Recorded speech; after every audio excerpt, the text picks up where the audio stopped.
Pledge. Okay. Paul, can you lead us in the pledge? I pledge allegiance to the flag of the United States of America, and to the republic for which it stands, one nation, under God, indivisible, with liberty and justice for all. We have a moment of silence for the men and women in the armed forces, our first responders, our veterans, those fighting the good fight in Ukraine, and those suffering from the military conflict in the Middle East and worldwide. Thank you. Would you like the American Creed? We're going to do the American Creed. If you'd like, yes. Yes. Okay, this is from William Tyler Page. I believe in the United States of America as a government of the people, by the people, for the people, whose just powers are derived from the consent of the governed, a democracy and a republic, a sovereign nation of many sovereign states, a perfect union, one and inseparable, established upon those principles of freedom, equality, justice, and humanity, for which American patriots sacrifice their lives and fortunes. I therefore believe it is my duty to my country to love it, to support its Constitution, to obey its laws, to respect its flag, and to defend it against all enemies. Thank you. Okay. Diane, do we have anybody to address the town council for public participation? I did sign up, but I'm going to wait until next time. Okay. Thank you, Ari. Next, the consent agenda. Okay. I'd like to move that we approve items 4A and B on the consent agenda. Thank you, Paul. Any discussion? All those in favor? Aye. Opposed? Any abstentions? Thank you. Item number 5, I'd like to move to approve the request for the Cultural District $1,000 grant from the State of Connecticut Office of the Arts, and that'll be used for marketing activities, including development of the Cultural District logo. Any discussion? All those in favor? Aye. Opposed? Any abstentions? Thank you. Mayor's comments? Thank you, Katie. First couple things. First, wishing a congratulations first and wishing the New Milford High School girls basketball team good luck in their CIAC Girls Basketball State Championships Division II tournament game against Bristol Central. That'll be this Saturday. This month we celebrate Women's History Month, and we honor the successes and sacrifices of U.S. women. And to every woman who's paved the way, broken barriers, lifted others up, shaped the world with courage, creativity, and strength, we thank you. Your stories, your resilience, and your leadership and everyday acts of kindness inspire us all. And just a point of personal privilege, my mom's rest in peace, eternal memory, and amazing woman, woman. So, big thank you to the Sarah Noble PTO for Saturday. They had the Summer Camp and Activities Expo, and a lot of parents came and learned about all the different summer camps and activities they have for their children. You still have an opportunity for our Park and Rec program for a camp. The youth agency is sold out. I know the Pratt Center has availability, and you can check on Facebook pages, you can check on websites and see opportunities. The Green Wave dancers did very good at their state competition over the weekend, so congratulations to them. And also wanted to thank Tim Flattery and Melissa Prieto of Village Crest Center as we celebrated Melanie Brett, 32 years of service at Village Crest. So a big, huge congratulations. Gina Lacey, she's the owner of the Hunt. We wanted to congratulate her on the Hunt's 5th year anniversary. Congratulations to the Milford Youth Baseball and Softball 9U team for their runner-up finish in the DRZ tournament. For those that don't know, Jack had talked about it a little bit before, but the Sand Road Bridge is open, which was a big help in this past snow that we had over the weekend. For that was a big, huge help. Some of the events that we have going on, starting off this weekend, we're going to be having, or actually starting off on the 7th, which will be the Winters Farmers Market. That's each and every Saturday, 9:30 to 12:30 at St. John's Church. All Pro Dads, that's going to be from 6 to 7 p.m. at the Max. And that's for dads and their children. They get together and network, the dads do, and the kids. Big, huge thank you to the youth agency for doing that. On March 10th, 6:30 p.m. to 7:30 p.m. at the Max is Navigating the AI Landscape. That's a dinner and a conversation. We want to know about AI and how that's affecting society. That's a great time to go and check out that. St. John's Church is hosting a civic method actors workshop on March 14th from 10 a.m. to 5 p.m. March 16th at 5:30 p.m. to 7:30 p.m. at the Max is Safe Kids. That's for neurodiverse children and families. They get together, network, and have a good time there. March 20th, 8 a.m. at El Roncinio, and that's behind Johanna's Restaurant. They're having the Wheels fundraiser breakfast. And the Wheels, those are the ones that provide the meals for our seniors. It's a great time to come and show your support. And it's a wonderful fundraiser. March 21st, again, the Winters Farmers Market, 9:30 a.m. to 12:30 p.m. Then on March 21st, 6:30 p.m. to 8:30 p.m. is the Medium at the Museum at Harrybrook Park. March 21st, 9 a.m. to 12:30 p.m. at Pettibone is HRRA. That's our recycling consortium that we're part of. They are having a regional repair cafe. So if you have like an old appliance, you have a clock, they can go and they can see if they can repair it for you at no charge. March 22nd and 23rd at Sullivan Farm is Maple Fest. On Saturday, it's from 10 a.m. to 4 p.m. Sunday, it's noon to 5 p.m. And that's where you get to see how they make maple syrup currently and the maple candies. But then they also have different stations on the farm where you can see how they were made in the past, all different times. March 26th, 5:30 p.m. to 7:30 p.m. at the library.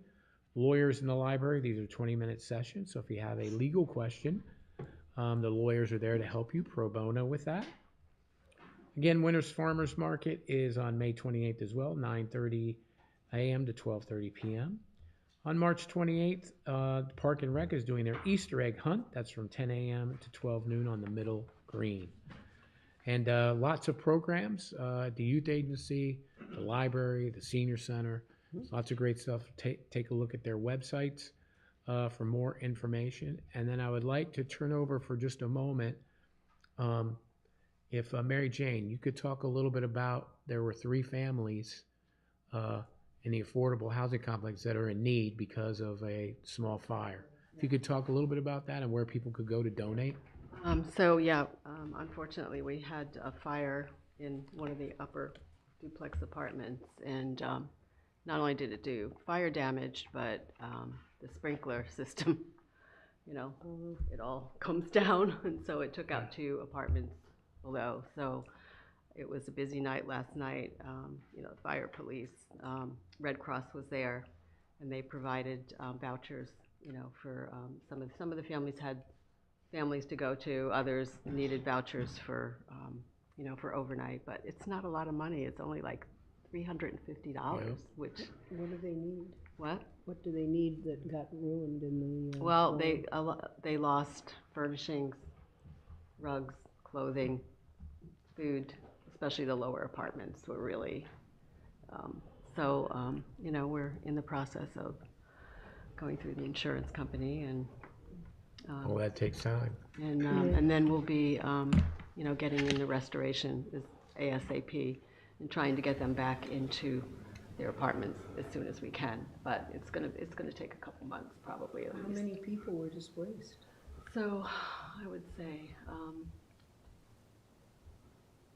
there's probably about 8 people altogether. Any children? Yes. Oh, if you have a list of things like clothing or something, you can. Yeah, we're just trying to get it all together today, but Because they're not all in any one place now, are they? no, Yeah, no, right, they're all over the place. So If they're in need of furniture, there's Off the Streets in Danbury, Joe Simons. They would probably bring them more furniture, used furniture. Yeah, That's right. kind of what they do. But also, if you have like a flyer or anything, I could promote it on Art's Yeah. social media and try to get some support for that.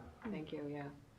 Same with Habitat, furniture and stuff. They'd be able Yeah. to help with that too. And social services, we referred them to social services for, money for, for wherever they're gonna have to stay Absolutely. temporarily, Yeah. so. Where are they? We don't really have too many places around in town. I know, right? I don't know, Not that a voucher would cover. right. But as soon as Exactly. they're set up more, Mary Jane, let us know so we can push it out to the public. Yeah, you know? thank you. Absolutely. Yeah. And that's what I have for mayor's comments. Katie? Okay. All right, let's move on to item 7. I'd like to move to approve the following appointment, which would be Jim Delancey for the Fair Rent Commission, February 23rd, 2026 to January 31st, 2029. And then we move to the Scenic Road Committee, Steve Donahue, and that's a temporary committee, Yep, correct? and that's Mary for- Jane's on that? Yep. And the Youth Agency Advisory Board would be Detective Drew Sin, and that would go from March 2nd, 2026 through January 31st of 2030. And thank you, Paul, and he's replacing Detective Smith, who's retired. That's right. Any discussion on the appointments? All those in favor? Aye. Opposed? Any abstentions? Thank you. Item number 8, I'd like to move that we approve for the New Milford Public Library a donation of a mahjong set. It's valued at $80, and I'd like to thank Lisa DeMaria.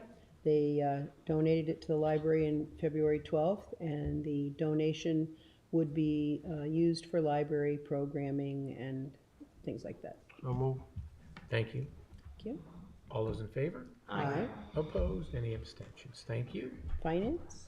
Olga? Oh, there she is.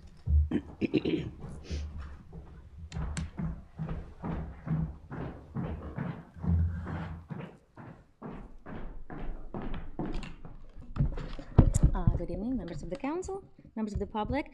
I'm here to discuss our monthly performance report as of end of January. It's been a while.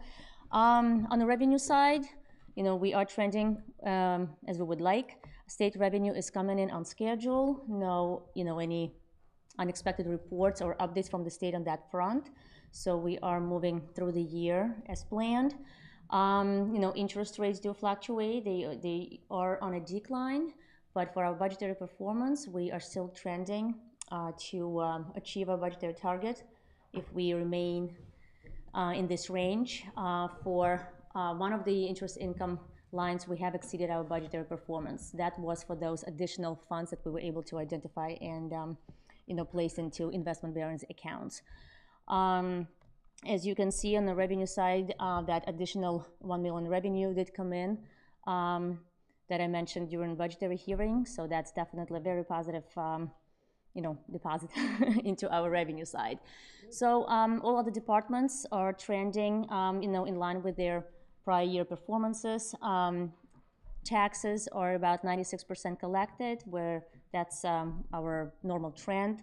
Month of January, that's when the supplemental motor vehicles bills were coming in, so that revenue is already reflected in the report. So far, on the revenue side, we are moving as projected. And if you have any questions, I can address those. No, sounds good. On expenditure side, similar to prior months, other than overtime, winter overtime for Public Works and Parks and Rec, not much to report. Departments are staying within their appropriations, other than this winter that did present some challenges for us in terms of additional expenditures. Other lines and other operations are staying within the appropriations, so not much going on, just business as usual. So if you have any questions, I can address those. And just on the side note, the audit has been complete in a timely fashion. It has been filed before the December 31 deadline. No material weaknesses has been reported, and that's basically the most positive outcome that we can expect from the audit report. No material weaknesses or any other issues, so that's a good thing. And other than that, not much to report. Any questions for Olga? Thank you, Olga. Thank you. Item 10, Mayor, Is, discussion? Yep, if we could have Jack come up and talk about the energy savings project, and this we did in tandem with the Board of Education. And for those that may have not been on the board, This was a $15 million project that we did in partnership with the board, where we've done things like solar panels on Sarah Noble, solar panels on the ambulance and the police station. Also, we did the new boiler system that we had at the high school, new boiler systems at Sarah Noble. Also have the cogen plant, which is in the high school, which when it's working totally takes us off the grid and saves electric, all LED lighting. And we were able, as we talked to the council before, we were able to secure financing at 1% at that time, which you'll never see that again, but we're able to do it at that particular time. And we used the savings that we would see in our efficiencies to pay for that, for the actual project. And we had, which Jack will talk about in a moment, we had a third party come and evaluate to make sure that that was the case. And Jack, can you talk a little bit about the actual third party and what they gave us as far as? NV5 is our third party. Good evening. We had ESG was the contractor who we used for the energy project. That was selected by way of a RFP system, which they went through and they were selected, I think, out of 5 different firms. They came on site during COVID of all times and did audits of the facilities, came up with a program which provided to the town certain years of guaranteed savings. And if they don't make those savings, then they have to, let's just say, ante up. We hired a firm, NV5, to do an audit of them on an annual basis. And our first report we received from NV5 on January 31st, and essentially they said that they exceed, the first year's guarantee was $623,603. That's what's in the contract. NV5 is saying that it represents an excess, that they saved $639,846, which represents an excess of $16,243. And I think there's still a few questions that I talked with the mayor, with Olga last week, and I'm still just vetting out some of the information, but what they're saying is at this point we have achieved the guaranteed savings for the first year.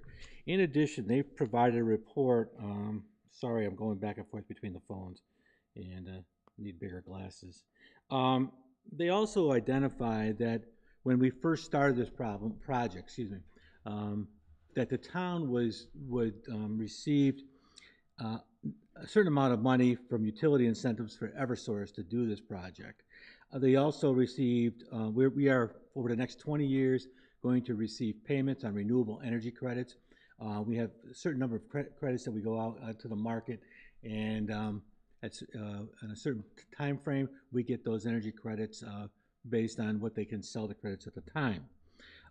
We also have a demand response program through ISO New England. We get a certain payments on that. I get, and Matt at the school get emails at certain times of the year to reduce our demand. I send it to the mayor, and I think between the 3 of us, we distributed that to everybody to tell them shut off their lights, turn down your air conditioner, or turn up your air conditioners, and reduce the demand so that you don't set a demand that's too high, and therefore there's savings associated with that. And there's an interest rate buy down that we received through PIRA to start with. And again, as the mayor said, the major improvements included high efficiency HVAC equipment, LED interior and exterior lighting, solar photovoltaic PV systems. Those are at Sarah Noble, at the ambulance facility, the police station, and Hill and Plain.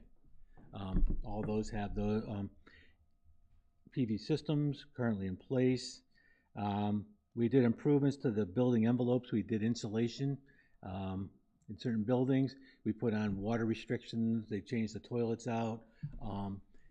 They put little monitors on many of the copy machines and everything to reduce the energy flow from there.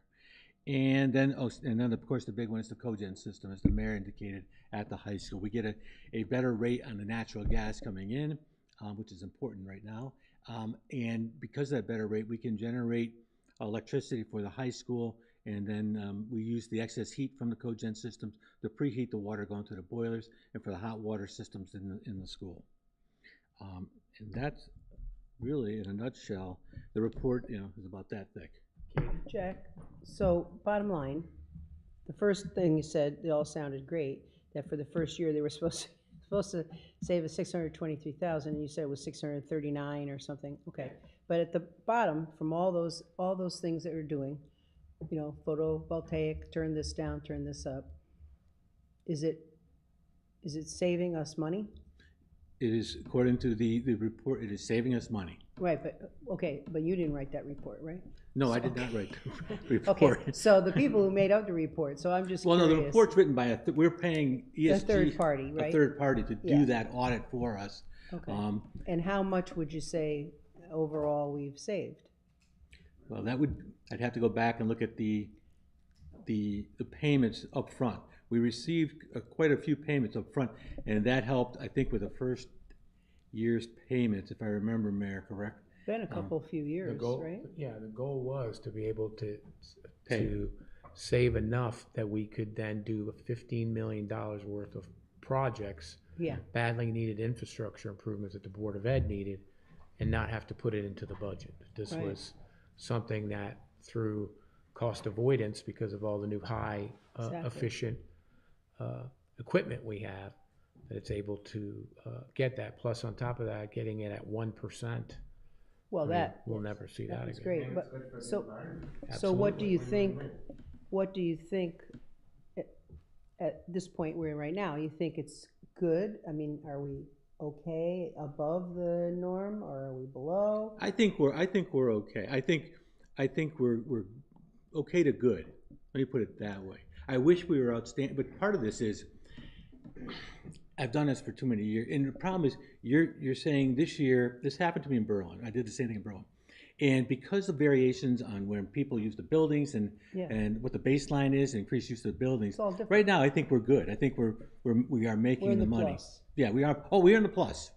Okay, And we have to be, as the mayor said, because we want to pay off the installation of the cogen and the boilers. Those were very good investments. They've done a lot of good work for the schools. far. We have a lot of work to do as far as maintaining the solar panels. I've been talking with Yeah. Matt, and we have to get up and basically squeegee them periodically and make sure. that's a question. I happened to park at the PD. Yep. After we'd had, not the big snow, but some snow. And then I was there a couple days later, and I thought, well, if they can't see the sun, they can't make any energy. So how does that work? It wasn't hot enough to melt them. Not yet. We may actually with the solar panels, we make most of our money starting like May through the end of September. Right, but I was just thinking, I've seen these on houses and things where they move. Yeah. And I was wondering if that was something that was supposed to tip the snow off, but I couldn't see anything No. under there. Oh, so they just they don't get any energy out of it for that time. You don't get as much in the wintertime off of those. Probably the ones at Sarah Noble, you get more. Yeah. But not off of those, I would say a lot. And on those, the ones at the PD, you'll notice that this spring, we've been waiting for the weather to break. We're going to get under there, clean out, and we're Hope going so. to put down some fabric and stone and things to Right. suppress the. Or you had any little miniature goats you could put down? Well, the problem with that, you don't want the ghosts hit the lines. Yeah, that's true. Well, So I thanks, think- thanks for that run through you did, because that's been around a while, and I Yeah. never hear about it. And is it ND like David 5? No, NV, as in very Vision good. Victor. V Oh, of Victor. V, oh, okay, thanks. To answer your question, I think you're good. I do. Okay, I know where you are, I can find you if it turns out. Any questions for Jack? Thank you, Jack. Next, update on economic development. So first, big congratulations to Gina. She's the owner of the Hunt. They celebrate their 5th year anniversary. Yeah, Big congratulations to them. We welcomed a new business on Saturday, Country Farm, and they're up on Park Lane. And very well received, very busy weekend, and they have antiques, they have different kinds of home decor from all different artisans. They have soaps. They have all sorts of great stuff there. If you get a chance, stop in, say hi to Bill. Also, All Town Market continues for those that have seen. If you drive by, that's on the corner of Pickett District and Route 7. They're continuing with their project. They'll be starting some demolition, I think, once the weather breaks a little bit there. Right Yes. next to it is Murphy Heating and Cooling. Is the gas station coming soon? Yeah, they're gonna It's take my that. favorite gas station. They're gonna take that down and build the new one, the All Town. That's good. Also, on last Thursday, I went up to, not Goshen. Trying to remember the town Morris. now. You went to Thank Morris. you. I met with a bunch of farmers that were there, and Plow to Plate organization, as they help sponsor it, with our state of Connecticut. Agricultural Commission was there. We did a roundtable on farming and what we need to do to make farming continue. They looked at all sorts of different options, agritourism being one of them. And what is agritourism? Because in some people's minds, agritourism may mean one thing, it may mean another. That's for sure. I thought, which was a nice aside, Katie, was the gentleman sitting right next to me. He lives in Torrington. He started a goat business, and his goats, actually, the town of Torrington leased land on the solar farm that they have, and they're eating the They eat all shrubs the, underneath the solar panels. that's right. So he was Pretty clever. talking about that. Also talking about some of the other farms that have expanded into agritourism and how that's really helped them, obviously, because you can't make a living on just vegetables anymore. The price points are too, there's not enough margin in there. And we So don't it's have very 12 receptive. months. They're gonna have another one in the next few months. And Good. once all that data comes in, I will bring it to the council, and we can talk a little bit more about that and agritourism, how important we did that a few months ago, Yep. and how important agritourism is for those businesses. Very important. Also, 7 Brew, that is a 600 chain coffee outlet, is put in an application with zoning on Litchfield Crossings. And they're a little different where you call in your order. You don't go inside. Everything is done right outside, right by your car. And so they're working on that and going through zoning. And they would be the first 7 Brew in our whole area. And they chose New Milford for that as well. At the next town council meeting, which is next Monday night, I'll be bringing in all the new zoning regulations that have come from the state of Connecticut and those that are being proposed in this year's legislation as well, and give the council an update. It's going to change some of the complexities of how housing is done in the state of Connecticut, not just New Milford. And more on that as it pertains to our land use boards and the public at large. And that's pretty much what I have. You know the 7 Brew you talk about? I've been to those. Oh, you have? Yeah, I've been to one, yeah. They're in other states. They're very efficient, at least when we were there, they were efficient. Sort of like Starbucks opportunities for what they make. Great. It's shaking her head, yeah? She ran a little Rwanda. You wish you had one? Is that what you said? Coffee. So our next meeting is next Monday. Our next meeting is next Monday, but those that are watching, Thursday night, right, is when the town council does their deliberations on the budget, right here, starting at 7 p.m. Once the deliberations are completed, that's the town council's then budget, then that will move to the Board of Finance. Yep. The Board of Finance then will set their town meeting for input from the public, and then they will make their date for their deliberations. And then they can make, as the council can make line item adjustments. The Board of Finance can only make adjustments per category if they so choose. Once that's completed, then that's what will be the referendum budget that goes out to the public to vote on. Right. And then these are, as per charter change, these are 2 distinct budgets. There's the town budget, and then there's the educational budget. They all rise and fall on their own. They both pass, then you're done. If one fails, it goes back for review. If they both fail, they go back for a review. And so this And another Thursday. referendum. Yep, and another referendum. So we'll see everybody this coming Thursday for the budget deliberations. Thank you, Mayor. Do we have a motion Mayor, would you to, like to make a motion? Second. any discussion? All's in favor? Aye. Opposed? Any abstentions? Thank you, everyone. Thank you, everybody, for watching tonight.